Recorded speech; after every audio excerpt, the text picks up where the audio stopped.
pleasure to serve under your chairmanship. It's also a great pleasure for the member for Glasgow East, I think it is, to have introduced this. And I want to raise a number of points that this debate does generate. And I think that the first thing I'd say is that I think he's set out the background issues to this very clearly.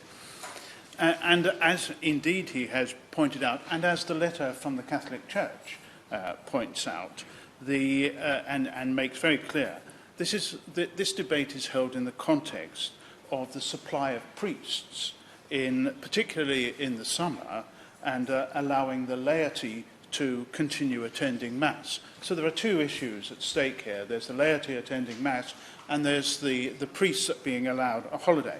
Now, I am all for priests being allowed a holiday, just as I am all for MPs being allowed a holiday.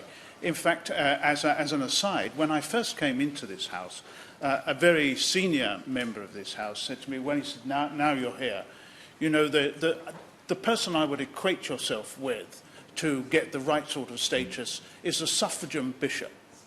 Now, you can interpret that as you wish, and whether the popularity of MPs and the popularity of suffragan bishops has taken the same term is something I will have to leave for others to decide.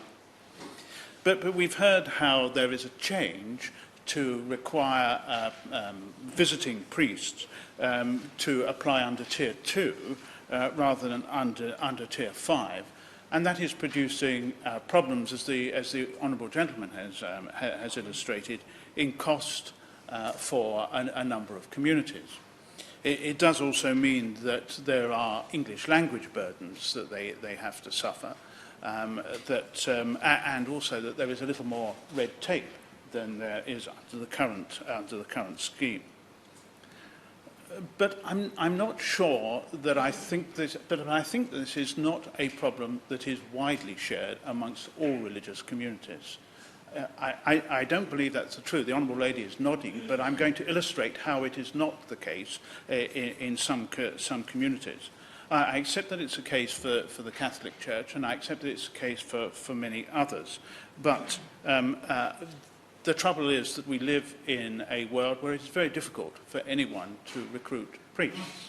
And although this is perhaps the subject of an additional debate that we can have on another occasion, I would actually point out that Anglicans are in a much better position in this regard because they have admitted women as priests, and therefore they have an enormous supply of priests that are available and ministering. Whether the Catholic Church wants to take up my suggestion is a matter for it to decide, and I'm not going to interfere in that. Of course I will.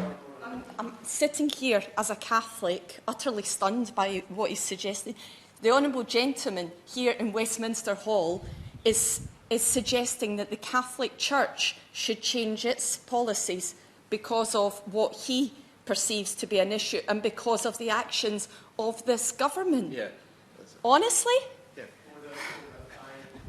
I know it's tempting to have a wider debate, but I really would ask members and Mr. Howell to focus on the motion that is before us. Thank you, Mr. Gates. Let me just reply briefly to that, to say that I was not suggesting that. I was leaving that to the Catholic Church to decide.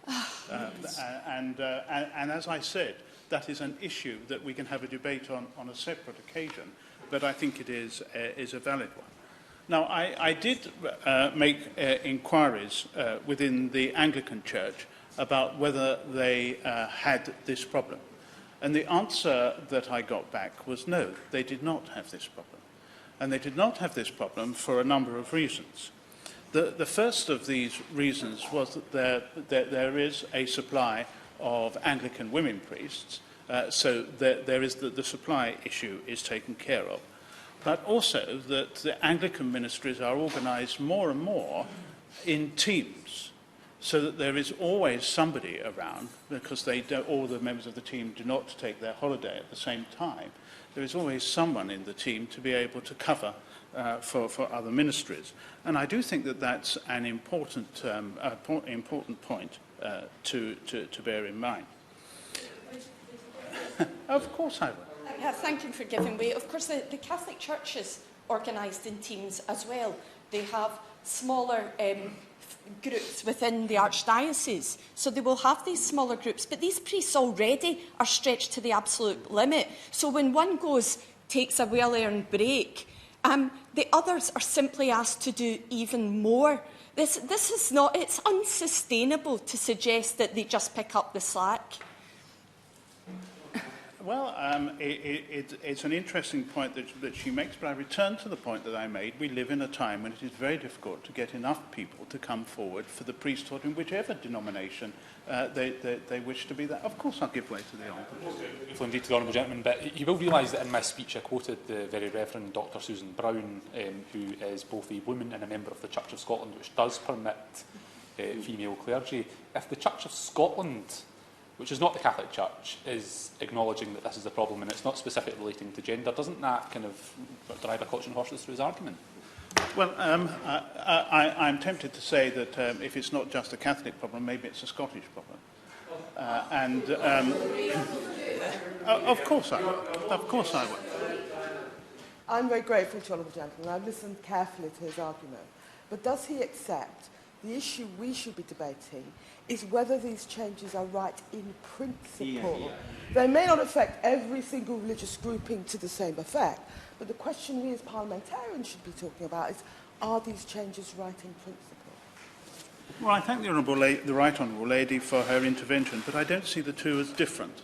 I see them as all part of the same problem. And I go back to my comments on the Anglican Church, that they are, of course. The Honourable Member has been really generous with his time in allowing us to intervene, but I'm speaking as a Roman Catholic, and I'm not just here on behalf of that. I'm here on behalf of the religion that is being directly affected by this, which is the Sikh religion. And I have to say that the Honourable Member's right when he talks about the Church of England, but that's exactly it. It's the Church of England. Many of the other religions are international religions, and therefore they would need workers to come, religious workers to come here. But more to the point, doesn't he agree with me that having an interchange of people of different faiths and people of the Catholic religion or any other religion coming here to this country, doesn't that also mean that we are enabling to look beyond these shores and therefore help international relations, not only to understand our own religion here, each of our own religion, but outside internationally? Well, I'm quite happy to refer to the Church of England as part of the Anglican Communion, which is a worldwide organisation that exists in so many countries around the world, that you would have thought if there was a problem, that they would have exactly the same problem, in that there is exchanges of people between different countries, between different dioceses, and between different parishes. But I'll just read you what Christian Concern has said. I probably need to take my glasses off because it's quite small print. That it's possible to enter the UK as a business visitor to undertake some preaching, provided the person's base is abroad.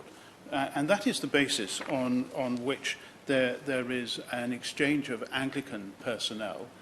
It's not that the Anglicans do not invite colleagues from the Anglican Communion to come over and to preach in their churches. I have been to many services where the preacher has come from a country overseas, but I do think that we need just to make sure that we are not getting two things confused. We're not getting the restrictions on the priesthood that for whatever reason I know exist, and the changes to the immigration system.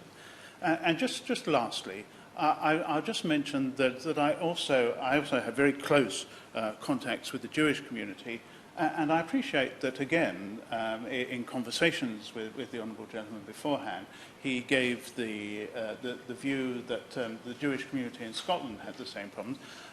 I asked my Jewish colleagues exactly where this problem was likely to occur within the Jewish community.